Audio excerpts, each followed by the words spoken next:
Okay, with your permission, your parents' permission, I'm recording this training session number 2, Harvard College interview training session number 2. We are going to do the mock interview session, and then I will give you feedback. So what strengths will you bring to Harvard, to our major? So I think my strength is that because I have interest in so many different fields that are people usually think of them as opposite. I feel like by having perspectives in both art and sciences, I would be able to approach problems through a new perspective and hopefully come up with new solutions, and possibly seek paths that people haven't thought of before. This could be done through the interdisciplinary work between art and sciences. Honestly, I haven't. Yeah. Read this. Read this. With this question, don't be vague. The language you talk is vague. Yeah, I know. I cannot say it's a cliche. It's not cliche, but it's overused. No, I need to and it's very generalized. And again, like yesterday I said, show. I'm very passionate in art, right? Mm-hmm. And hopefully you already have the opportunity to share your art pieces and use your printing to show. Yeah. And you can talk to him. I really want the opportunity to share with you my printing. I spend a lot of time to my printing. But at the same time, I'm also very strong in all subjects on science. I'm still thinking about being an eye doctor. I'm prepared for it, but right now my interest and my enthusiasm is in art. Use art as a tool of mobilization. And then you show your art pieces. We already talked about different art. For what? Make sense? So what is a vague language? Is not sufficient. And the golden rule of writing, to show. And your show is not language. Your show is a visual art. Okay? Be honest. And you say, well, I still have a lot to learn. I hope I can learn so much from Harvard, but at the same time, my unique perspective, my enthusiasm in art, my strength in science can contribute to society. And also talk about your commitment for social service. Make sense? Your commitment to social service. Your caring heart, right? Your communication with senior house. And you talk about your continued service and communication, emotional attachment to the senior house project. You have actually, Ginny, again, I emphasize this again. You have a lot to offer to these people. As long as you show enough of your personal character, you do good. Now, read the whole thing and then ask. Give you some time to think. I need to give you some time to think. Number 7, go. If you won the lottery, what would you do with the money? But this question is probably best not to go to either extreme, spending it all or giving it all away. The cliche will sound insincere. Personalize it to your talents and interests. Are you passionate about social justice? Find a few nonprofits that you would donate some of the money to. Does your school lack a resource, computers, programs? Use the money to fund a club you'd be interested in. Think about it. Think about all your strengths, your commitment, your interest, your career goal. Now you have $10 million. How do you deal with that? I already have an idea, but I want to hear from you. Ready? Go. I think I would donate some of the money to stop like Asian hate, like the movement for social justice. And also I would like to donate some of it to combating like environmental racism, maybe. So like communities of color and those who are like in poverty are more affected by the climate change crisis.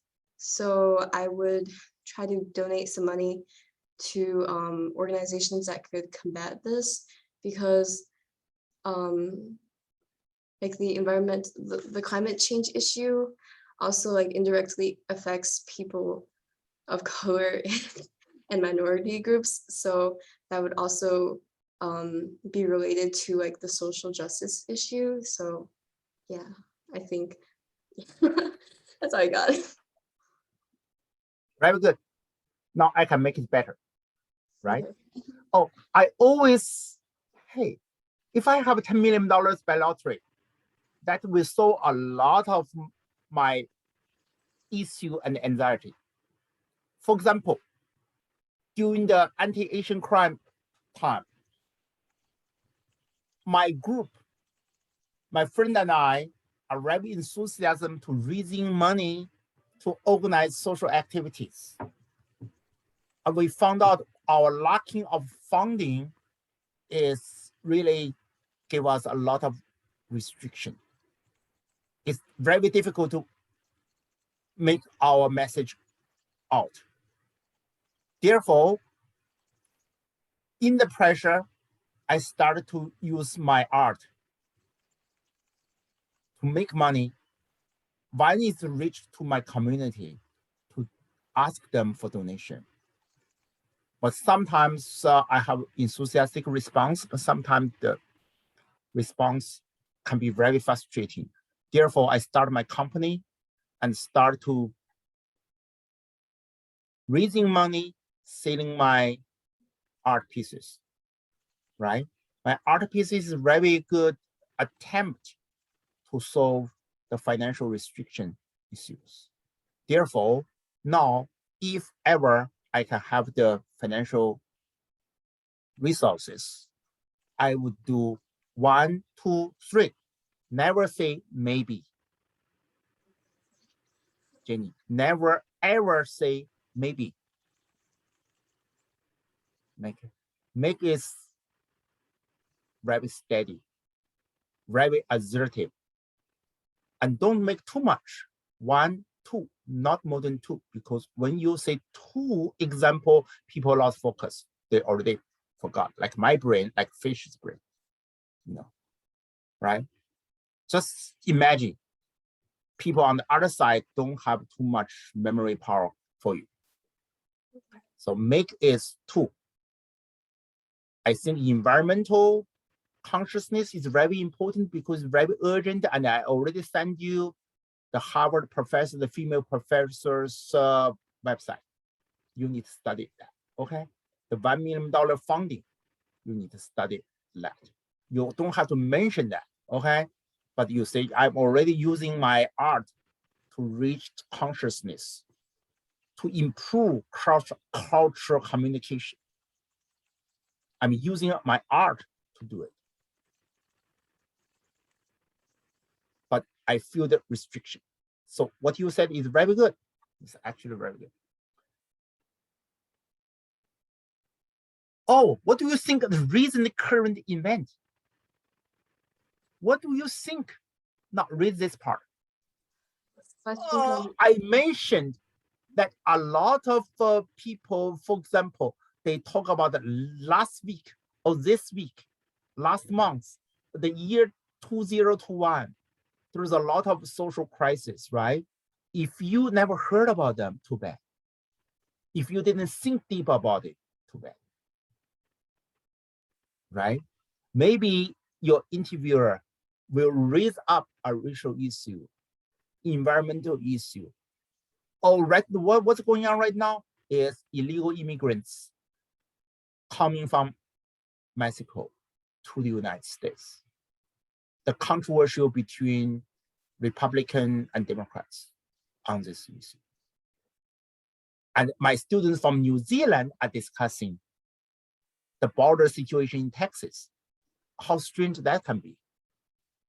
So they probably would expect a girl from upstate New York will understand the similar situation, right? So now you read the whole issue. So this one, what do you think about current issue? Now read this, and I will find out. Go ahead. This question can get touchy. Many students will use this as an opportunity to defend their political leanings. But what the university really wants to know is if you're informed and can think critically about the world around you. Listen, you are informed. I was right. It's not okay that you never heard about them. They will think you are just another Asian nerd. Only care about your GPA. That would be very bad.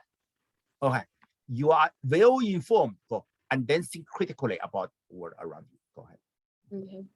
Feel free to express your opinions, but try not to get accusatory.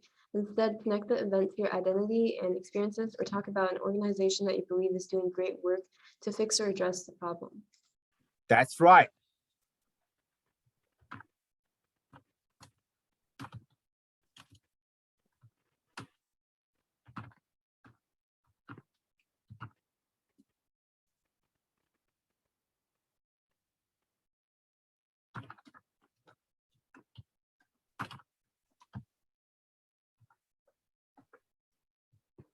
Okay, top national issues. So you need to know some of the top national issues.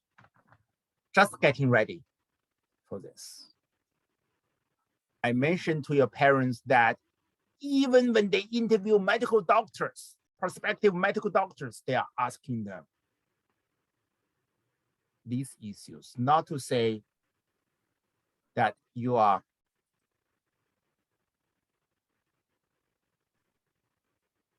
looking ahead with this year in vision.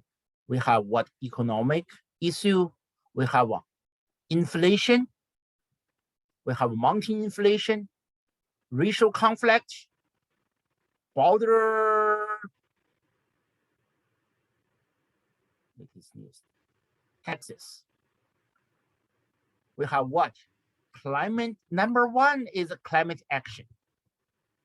Number two, criminal justice and law enforcement, whether to defund police or not to defund police. Crime increase at the same time in New York, especially, recently there's a new New York mayor, right? And the big controversial in New York is whether to increase the funding for police or defund the police. Defense and national security, hopefully they won't ask you that. Economic recovery, printing money like crazy. Education, of course, the education issue. They will ask you guys about the education issue. Government reform, healthcare. You need to know something about that. Innovation, competitiveness, social impact regulation, transportation, taxation, workforce development. Number one, of course, we will go through some of them. Okay, let me send this to you. So goes through these issues. Let's choose some of them. For example, environmental issues. But you already know a lot about environmental issues, right?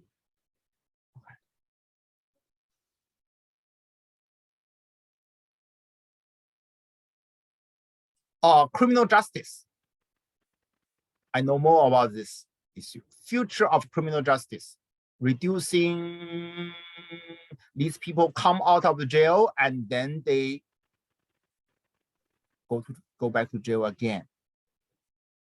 Okay, these are the, for example, you're thinking about capital punishment. We don't have to rehearse all of them, but at least you need be well aware what's going on in this year, 2021. Okay. For example, abortion, LGBT, adoption rights, gay marriage, gender identity, Planned Parenthood funding, hate speech, transgender athletes. Oh man. Oh. What do you think? Gun buyback, death penalty, Confederate flag, women combating. Which one you are interested in first? Which one you are familiar with? Which one you never heard about it? Which one you want to know? Very briefly. I think I'm like familiar with most of them. Can you scroll Wonderful, down? wonderful. Actually, I don't. Wait, can you scroll down? I can't see all of it. Gun buyback. Oh, I don't really know much about that. Gun buyback is the government using money and tell these criminals, if we as a government will pay you the money, we pay you money to buy your gun.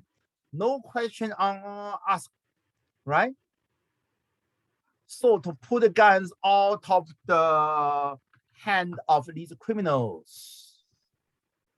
But even if you got these guns illegally, of course, most of these guns are going to get in the hands illegally, right? We are not going to ask any question. Okay. Distribution of answers submitted by the American voters. Should the government spend the taxpayer money to buy guns from the criminals? 42% would say yes. 58% would say no. I mean, of course, this one. Now, start reading this one to tell me whether you agree or not. Yes, but start with a voluntary buyback and ban on purchasing assault weapons before enforcing a mandatory buyback. Yes, and we should also demilitarize local police departments. Demilitarize local police department. What does that mean? Make police have a less lethal weapon rather than more powerful weapon. But on the contrary, they will say, hey, criminals have submachine guns, and we also have a low caliber gun. Then in a shootout, the police are going to be killed, right? And it's happening in many places already. So what do you think? So now read that 58%. No, increase mental health and background check. They will ask you, hey, Jenny, there's more and more school shooting from upstate New York to Texas. What do you think your position on government buyback? Should we increase the law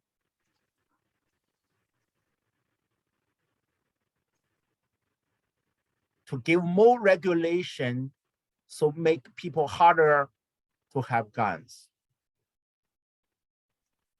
Particularly gun buyback policy. What do you think? I think we should try to reduce the number of guns and like firearms, because especially, well, that like specifically for like the school shooting issues, I feel like reducing that would help, and also increasing like mental health awareness.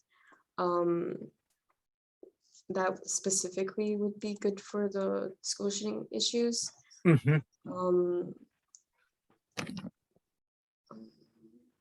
That's very good. That's very good. And it's also very consistent with your art, right? I start talking about mental health issues. That's right. Yeah. For example, increased awareness of mental health, especially in the year of COVID-19, right? The COVID-19 lockdown, awareness that people are far more stressful. Okay. And if as a society, we have more awareness of mental health issues. Should I talk about that if they ask me something like that, or is that really off topic or like too off topic? Gun buyback, you can say yes or no. You know that using government money to do these things will be targeted by the Republicans, right? But this is mostly in the democratic cities issue. Racial sensitivity training.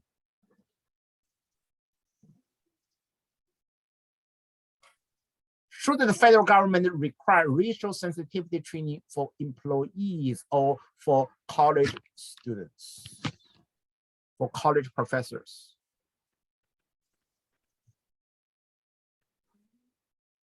What do you think? Racial sensitive, like for their employees to be more careful about like addressing different racial groups, or is that what it means? Yes. Okay. That's the question. Okay. I think that they should. I think that racial sensitivity training would be like a benefit, because many of the people who like are insensitive to like, or who commit like microaggressions and things against minority groups, like they may not be like fully aware of what they're doing and how that's contributing to like the systematic racism in our country. So I feel like training would definitely help with that. And even for people who might like think like that it isn't like they are conscious of it, I feel like it would do a lot to promote the diverse, like the equality and decrease racism in the US, which is what like a issue that I'm really passionate about as well.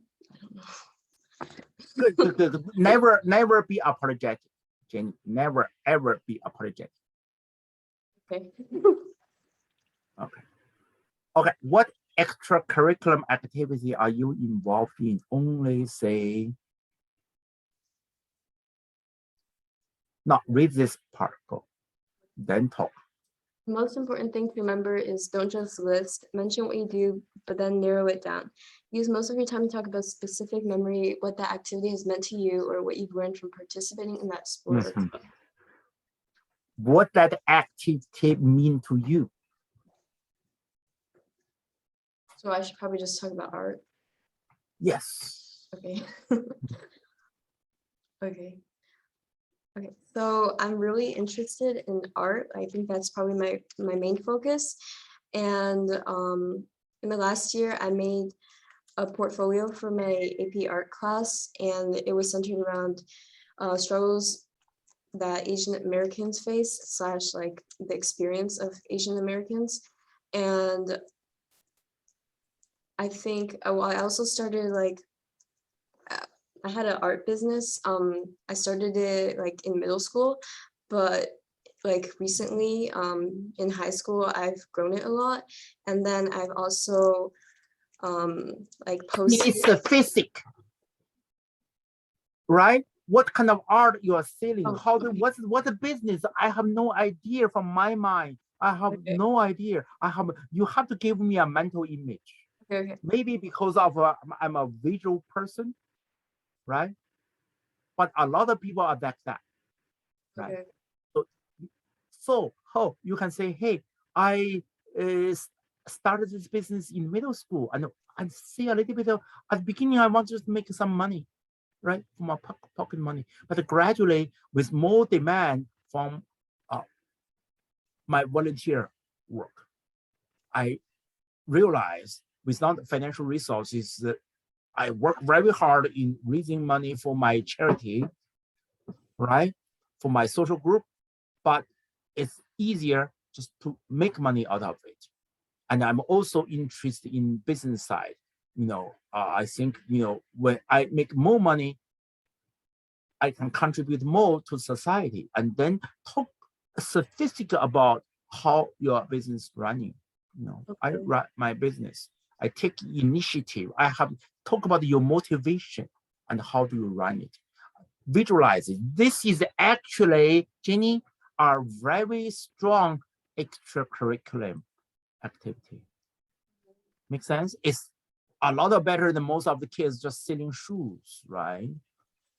So that's for fun. That is not a serious business. What do you do a very serious business?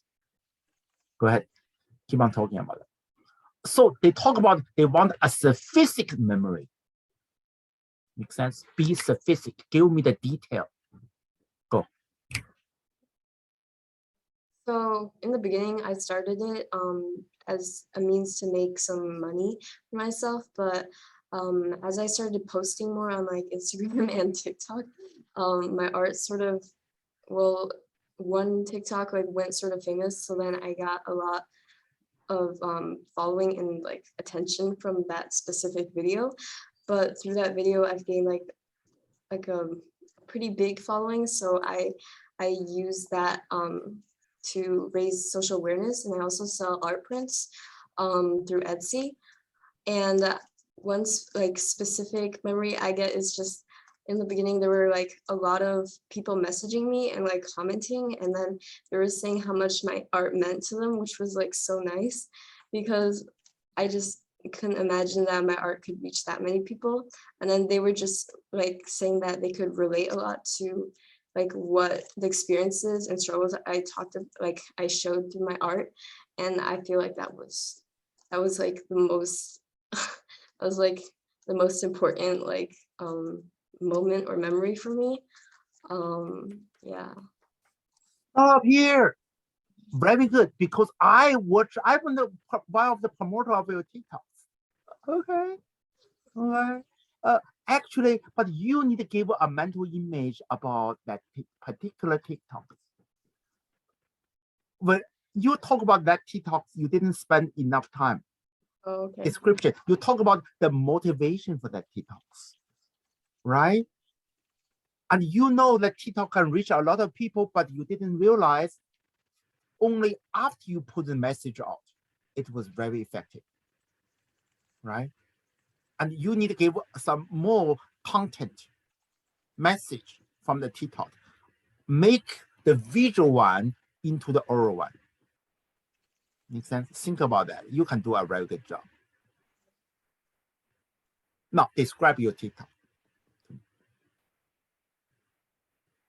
Video or like, okay.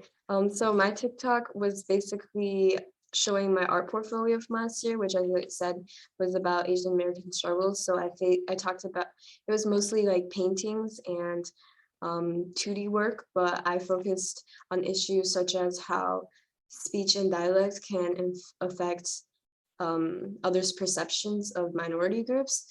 I also talked about like the model minority myth and how that like negatively impacts the Asian American community, as like other people view Asian Americans as like one and the same, and then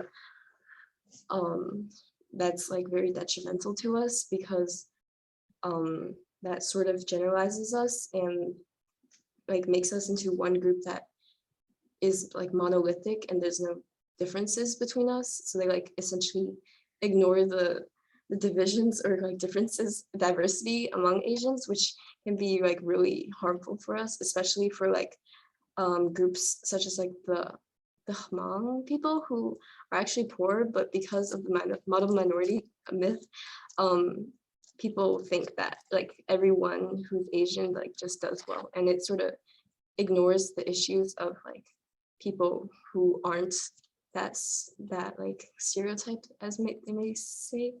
I also focus on other issues such as how Asian Americans, like there's the culture of shame and like the stigma in our community.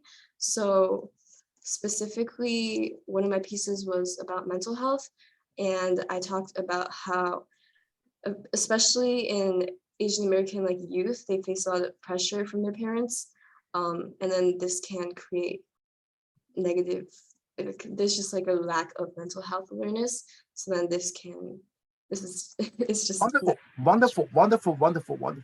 And then you are moved by the enthusiasm. You realize art can move people, help people, organize society. Write it down. You can organize society. It's make your determination to go to Harvard to study art even stronger. Write that down. Okay. Make sure you say that in the interview. Right? Whatever activity they mention, you move that I want to go to Harvard to study art. Okay. Because not only it can improve my art in that kind of environment, it will improve my art, improve my understanding, and I want to use my art to improve environmental awareness. Okay. And also using my strong interest and background in science. You can talk about, I still don't know how, but I know eventually art and science can merge together. Art, science, engineering can work together to solve global environmental crisis. Make sense?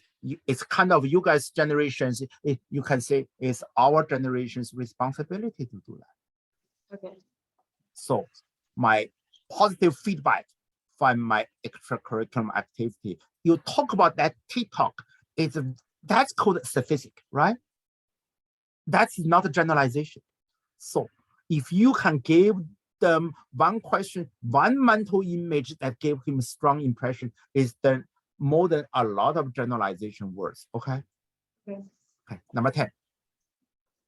What is an area of weakness for you in school, and how have you overcome it? Now read this one, and when you read, think. Okay. I already know how to say it. You have a lot of things to do to say in this one. Make the weakness into your strengths. Okay. Think about this ahead of time and pick a specific weakness. See, I was right. You have to practice. Okay. Think before they ask you. Okay, go ahead. Okay. Make sure to detail your answer. Mm-hmm. Make sure to detail in your answer how you have compensated for this weakness with specific examples in mind. For example, if you're a poor essay writer, talk about how you plan ahead and ask for peer editing in order to ensure that you submit your best work. If pre-calculus isn't your thing, explain how you sought after-school help from your teacher and raised your grade throughout the year. Listen, young lady, always make your weakness into your strongest strength. Go ahead. I know how to answer this one for you, but it's your deal. Go ahead. I would say my greatest weakness is specifically public speaking or verbal communication at first. In freshman year, I joined Model UN, and I was like extremely quiet and introverted then. And so I kept going to conferences and not speaking, but preparing everything. But at the conference, I just wouldn't say anything because I was just too scared of what other people would think. So that would be my greatest weakness. But over time, I learned that I shouldn't be so scared to express what I think and I shouldn't be so scared of what other people think about me. So over time, I like overcame my fear of public speaking more. And even though I'm still not like perfect at public speaking, I think I've improved a lot. And I even chaired like Model UN committees, and I'm vice president of the club at school. So I would say I have improved a lot. And even now, verbal communication may not be my strongest suit, but I think that I found a lot of expression through art as well. So through visual and other forms of communication, such as also musical too, because I'm interested in music because I play the violin and piano. So I think art and music are also other forms of expression that can help me communicate my message to other people. So yeah. Good job. You can make it stronger. Make your talk. There's no shame in talk about your struggle. Make sense? You can talk about, by nature, I'm an introverted person. I'm comfortable with my quietness. For example, I printed a whole picture about silently hiding myself behind the curtain like a Jane Eyre, right? That printing. Yeah. I realize that issue. Now I have more and more social commitment. I want to overcome my shyness, my lack of ability to do public speaking and debate. I overcome it with all the effort you just mentioned. Make sense? In order to raise social awareness in 1, 2, 3, right? Yeah, and you use the perfect words in saying public speaking and debate are still not my strongest suit, and I need to improve it even more. I have a lot of social messages. I'm express them in my art, but I cannot express them as powerfully, as forcefully as in my speech.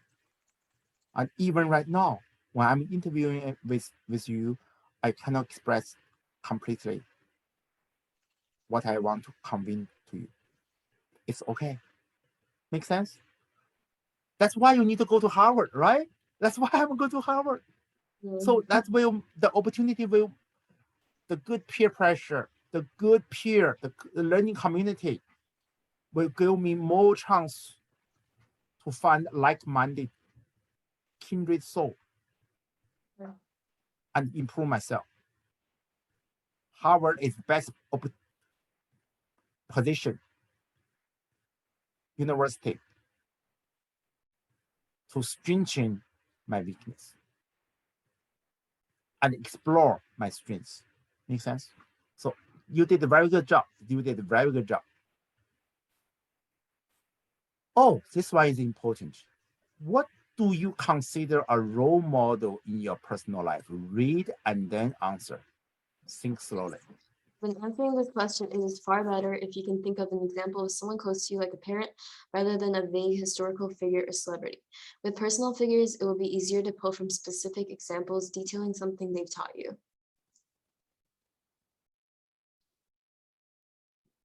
Okay.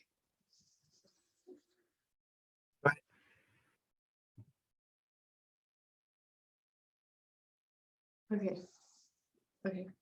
So I would say a role model in my life would be my mom, because my parents both immigrated here from China, and they started like life in America with like almost very little, and they had to like go through the obstacles of building like my mom has a rental house business, so she like she has to go through the obstacles of not having very much to begin with, and also facing barriers such as like language barriers, and being like an immigrant. That itself, I think, is like really demanding to start a new life in somewhere that's completely foreign to you. And I admire most of all probably her persistence and determination, because I just remember like at our rental houses, we'd work like every weekend and our whole family would come and help her, but she's always busy with her rental houses. And well, both my parents are extremely busy all the time. And that's just because they're just super determined, and like they have like they're extremely persistent in their jobs. And I think I admire that most about her. And I also admire that like her like adherence to her ideas that she believes in, because even though we have very, sometimes we disagree on many issues. I believe that like ultimately what's allowed her to come so far is probably like her persistence and commitment to those ideals, even if they're like not the same as mine. And yeah, so from her, I've learned like the value of persistence and hard work. Yeah. Very good, very good, very good, very good. If your interviewer started to ask about, you give a very good hint about what's the difference. I'm curious to say, and then you can talk about the social issues. Okay, the stronger the argument I mentioned, the stronger it show you. Make sense? You you can say we used to have a very strong principled argument, but we always end our argument with respect, neutral respect. Makes sense? So hopefully that's true. You know, I think it's true. Okay, yeah, she can learn some more lesson from that. Okay, respect the new generation. Anyway, but as long as you show your strengths, that's be good. What make you different from other students? That's a very bad question. I don't think they will ask you. Are you looking at the other school? Also, that's not important. You know, of course I'm looking for other school, but Harvard is my first choice. Oh, this one is actually very important. Would you like to ask me any question? Not read this whole thing. Go ahead. Be sure to research the school in advance and prepare questions for your interviewer. If you can, research them on a platform like LinkedIn. However, the best questions you can ask are about the school, its climate, what their experience was like, what they would recommend new students know, etc.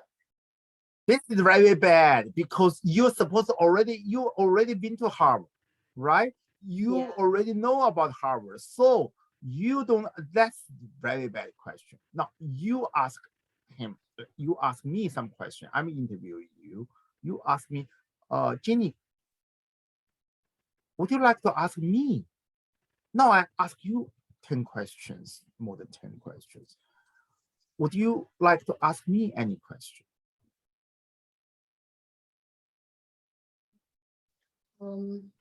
You give me some chance to show off, to talk, to express myself. And people usually want to talk. Your job is to give that person an opportunity to talk, to act as a mentor, to bring the best out of that person, to make that person into your ally rather than confrontational. How to do that? I would ask, what is the greatest, or what is the most important thing, or I don't know. What's the most important thing you're learning in Harvard? Yeah, that's what I was going to say. How Harvard help you to improve yourself and improve your future career? Do you think Harvard worth it? No, that's bad. Of course, Harvard worth it. Okay, of course, Harvard worth it. Why you're here, young lady? Okay, so what make you to apply for Harvard, and what Harvard contribute to you? What you learn most from Harvard, right? Something like that. Okay. So, but of course, when you talk with that person for 25 minutes, you already know how to connect with him. So the word will come to you very naturally. Okay, very naturally. Basically, you will give him an opportunity to work as your mentor. Make sense?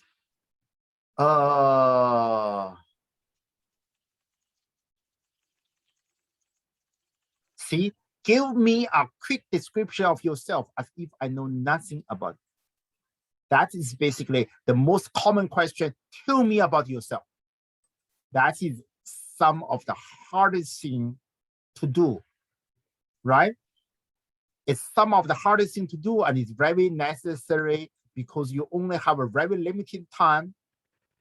Okay, and we have a very limited time.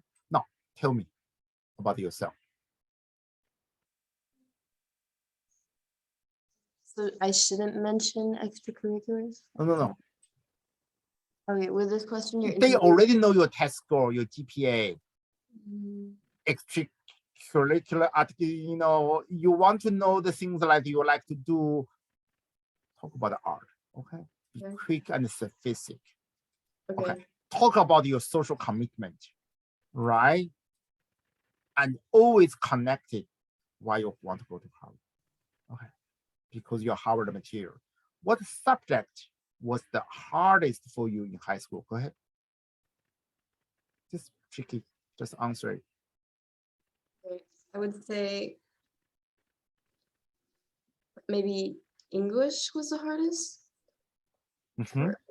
Specifically writing. I'm not great at writing creative works or like creative writing because I never know what words to use to get my message across. And there's like, it's not like science or math where there's like a certain correct answer that you can, because like in science and math, you're always looking for like one specific exact answer. But in English, there's just like, it could be anything. And it seems as if your teacher's grading just based off of like, I don't know, like the personal, it's very subjective. So I would say English. I don't know what else to say. Good. I totally understand what they're talking about. Exactly your brother talked about. Exactly the same thing. Because the teacher in English all have their very strong opinion about different authors, right? So when your style are different, it's very difficult to convey your idea. But you need to improve on your creative writing. That's very good. So my aim is to improve my creative writing even in the future. So that my writing will grow as my art grow. So talk about the time you have to be a leader. Just rehearsal with yourself. If you had a free day without homework or school, what do you like to spend it? My ideal day, I would probably be working on an art project, maybe like painting or I don't know, just creating something, doing something I'm working on, listening to music while I'm making the art, or maybe an audiobook. If I'm not making art, I would probably just read a book in my bed. I really enjoy like fiction and fantasy novels. I feel like once I start reading, I just can't stop. So like sometimes I go through books too fast. Sometimes I just like once I start reading, I just can't stop. So I'd probably like waste a day on that if I were to read. But otherwise, I'd probably be doing art or spending time with my family, maybe like cooking food with them. Yeah. Okay, that's very good. That's very good. That's very good. Your brother write very passionate. Yeah. I see on what? Fishing. Right? We use Henry David Thoreau, and he's actually really passionate about fishing.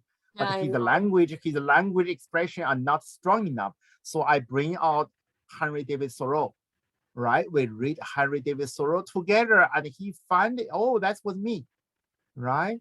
So I was surprised that your school didn't teach enough about Thoreau, nature, his appreciation of nature, and he finding peace of nature, and he forgot all his anxiety, and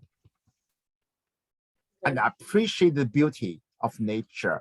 When he finished fishing, he's a renewed, refreshed person, a nicer person, right? I'll be a nicer brother, right? Maybe he want to cook for you. So if you find a lead story, for example, listen to your music, your favorite music we're drawing, and that's you can have free exploration of a new artistic ideas and skills, or just let your fancy guide your hand, right? That's when you are the most free. So that's good. It's almost like he's fishing, right? Yeah. Together we wrote very powerful essay last year for some school about fishing. Okay. See, and I'm giving you some of the other Harvard. Now it's getting late. So I'm sending you this one. I've researched. These are the most powerful questions. Some of them are going to be overkill because this is a law school entrance examination interview question. It's a lot harder than your school, the things you are doing. Okay, it's a lot harder. It's very scientific, very powerful. So I'm only spend, if you have time tomorrow, we'll spend time to do that. See the powerful things. Tell me about yourself. How would your friend describe you? This is a little tricky. What do you think your friend will describe you? Just think about it, don't say anything. Okay, think about it. Okay, maybe I will ask you this question tomorrow. How would you describe yourself as a person? That's basically the same thing. What's the latest What's the latest book you have read? JR, it's good. Okay. Your interest and hobby, other than art and music, what's your interest and hobby?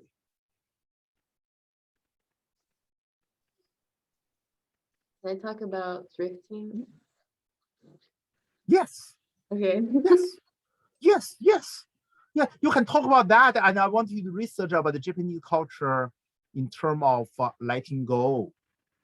Okay, even if you have the money, you are letting go and you are buying, finding treasure in the cheap stuff, right?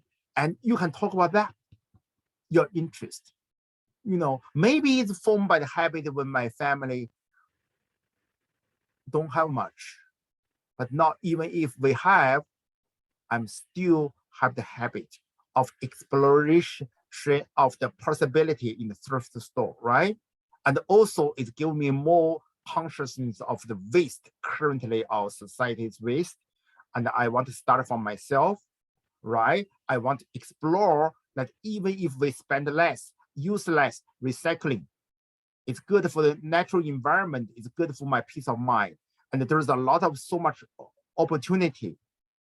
It's better than the things I buy, the secondhand thrifty store stuff have so much history. I'm using that to learn other people's life, right?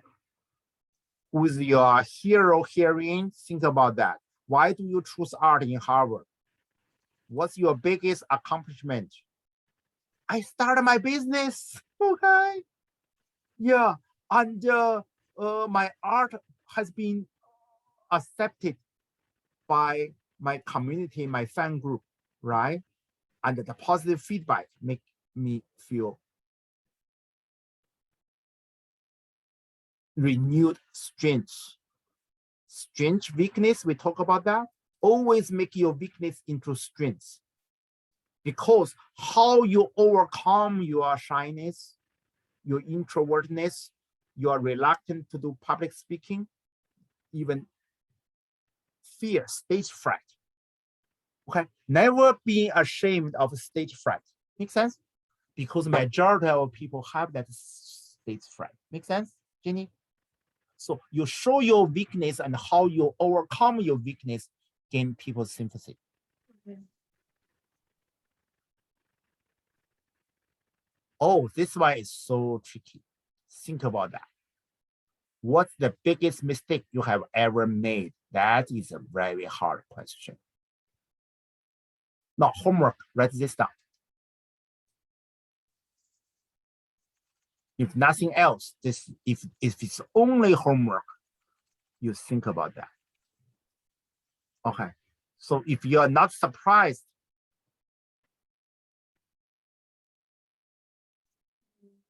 If you're not surprised, if you are ready, if you rehearsal, but not over rehearsal. I'm sending this whole link to you. For example, this law school entrance examination is so systematic. They have personal, and they sometimes go through your resume to look at, you know, what you did, knowledge, organization, commitment. This one we can use maybe tomorrow. Let me send the link to you first. Commitment to the public service. How do I know we send you to Harvard and you are not only just to enrich yourself, right? Where's your social commitment? And what you're passionate really about, and where's the record can show? Okay. What field interests you other than the ones you are in?